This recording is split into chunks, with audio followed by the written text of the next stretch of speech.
Você sabia que 90% dos corretores de imóveis anunciam de forma errada? Anunciam de forma irregular? Não cumpre a resolução do COFERS 458, nem o decreto 81781, que define as normas como um corretor deve anunciar? Acompanhe comigo agora como é um anúncio correto para o mercado imobiliário.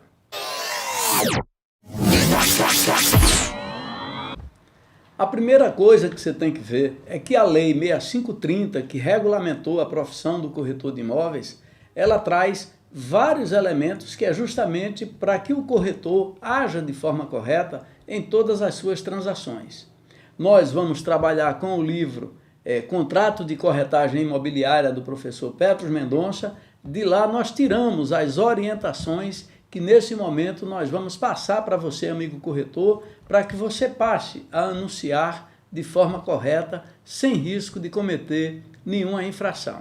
O artigo 20, inciso 3, da Lei 6530 e o artigo 38, 4, inciso 4, do Decreto 81871 de 1978, proíbe o corretor de anunciar publicamente proposta de transação a que não esteja autorizado através de documento por escrito. O que é que significa isso? Significa que para você anunciar um imóvel, para você colocar um imóvel nas redes sociais, na OLX, no Viva Real, no Zap, seja onde for, numa revista, num jornal, obrigatoriamente você tem que ter a autorização do proprietário, seja construtora, seja incorporadora, seja pessoa física ou jurídica, mas você tem que ter essa autorização na sua mão. Então, ao corretor é proibido anunciar publicamente proposta de transação a que não esteja autorizado através de documento por escrito. O inciso 4, também é proibido ao corretor fazer anúncio ou impresso relativo à atividade profissional sem mencionar o número de inscrição. Você também é obrigado, em qualquer anúncio que você fizer, a colocar o número do seu creche. Sem o número do creche, você está cometendo uma infração. O inciso 5, anunciar imóvel de loteamento ou de condomínio sem mencionar o número do registro do loteamento ou da incorporação no cartório geral de imóveis. Ou seja, se você vai anunciar um terreno, um lote, um condomínio, um loteamento, obrigatoriamente esse loteamento vai ter que ter o número de incorporação dele no registro geral de imóveis. Se você não cita isso, você está cometendo uma irregularidade e você pode ser acionado judicialmente por estar tomando uma decisão desse porte. Como falei antes, para anunciar um imóvel, você tem que ter uma autorização por escrito do proprietário do imóvel. E nessa autorização, obrigatoriamente, vai ter que constar: 1. A identificação do contratante, os dados de quem está contratando o corretor para realizar a transação imobiliária. Nesses dados vai vir o nome, o endereço, o CPF, a identidade, todas essas coisas normais que a gente conhece de quando preenchemos uma ficha de captação de imóvel ou de produto, seja o que for, você tem que ter esses dados. O item 2 que você tem é o endereço completo do imóvel que você está negociando, não é o do proprietário, é o do imóvel que você vai fazer a transação. Você tem que ter esse endereço muito claro para identificar claramente que imóvel é esse. No item 3, você tem que ter o preço e as condições que o proprietário está oferecendo para o cliente que vai comprar o seu imóvel. Ora, isso vai facilitar a transação imobiliária e o corretor vai estar resguardado na hora que estiver vendendo aquele imóvel por um determinado preço. O item 4, ele trata da identificação do corretor, ou seja, você, corretor, no item 4, vai ter que se identificar, seu nome, seu endereço, seu creche, há quanto tempo você está no mercado, tudo isso vai estar lá registrado no item 4, que é onde você se identifica para poder você ter o direito de comercializar aquele produto. O item 5 trata justamente do que o corretor de imóveis vai ter direito para negociar aquele imóvel, ou seja, o percentual da comissão que ele vai receber em cima do valor que for determinado pelo proprietário. Isso tem que ficar muito claro. Ele tem que ter lá 5%, 6%, 7%, ele vai ter que negociar com o proprietário e vai ter que registrar isso na autorização de venda, que obrigatoriamente ele vai ter que estar com ela em mãos. No item 6, nós temos uma relação dos serviços que o corretor vai executar. Por que isso é importante? Porque na autorização de venda você vai colocar lá a função do corretor de imóveis é somente a de intermediar a transação, arrumar o cliente, efetuar o negócio e aí encerra a sua atividade.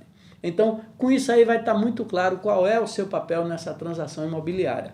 Caso contrário, você pode ter um problema onde depois da transação feita, se você não listou o que é que você vai fazer, o proprietário querer que você faça mais. Por exemplo, querer que você cuide da documentação quando isso não estava incluído na conversa que você teve com ele e nem foi colocado na autorização de venda. Então, se resguarde, amigo. Coloque lá o que é que de fato você vai fazer nessa transação. Esse é o item 6, os serviços que você vai executar. No item 7, você vai ter que ter um prazo para essa autorização de vendas, ela não vai ser infinita nem indefinida.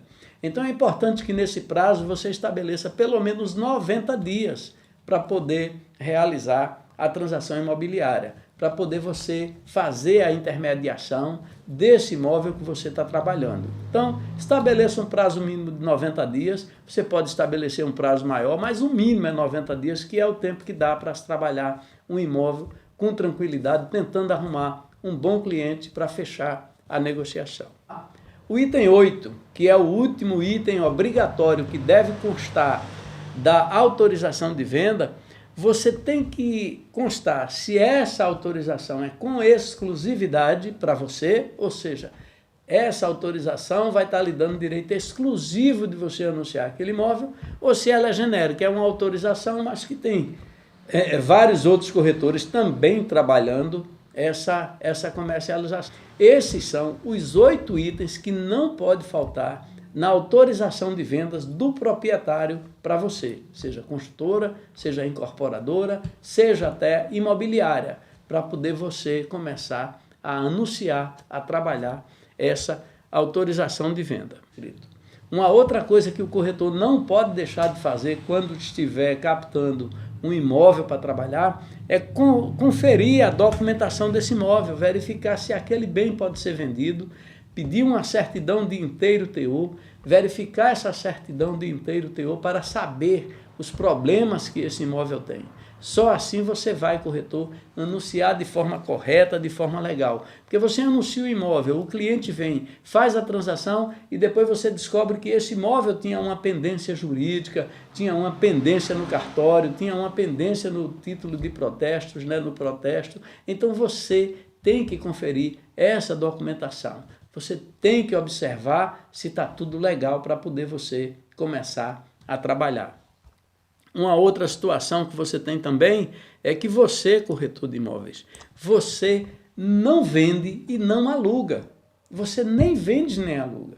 Você apenas intermedia a transação. Você é um intermediário. Então, na sua autorização de venda, nunca coloque vender a casa do proprietário tal. Não. Intermediar a venda do imóvel tal. Esse é o termo correto que você vai utilizar na autorização de venda para poder você fazer uma boa transação. Essa é a norma legal, a regra do decreto que você tem que ter em mãos para poder fazer o seu anúncio. E isso foi tirado do livro Contrato de Corretagem Imobiliária, do professor Petros Mendonça. Você pode pedir esse livro, Contrato de Corretagem Imobiliária, pelo site www.petrosmendonça.com.br. Você pode também pedir o livro Contrato de Corretagem Imobiliária no e-mail da Revista Imobiliária, revimob@gmail.com, que você está vendo aqui embaixo, aqui na tela você está vendo o endereço da Revista imobiliária, e assim você pode solicitar também o livro do professor Petros Mendonça, que tem esse tema e muitos outros temas que interessam ao corretor de imóveis para que ele faça transações obedecendo às regras e às normas da profissão de intermediação imobiliária, que é isso que o corretor é, um intermediador. Voltamos na próxima segunda-feira com mais um programa Questão Legal da revista Imobiliária para você.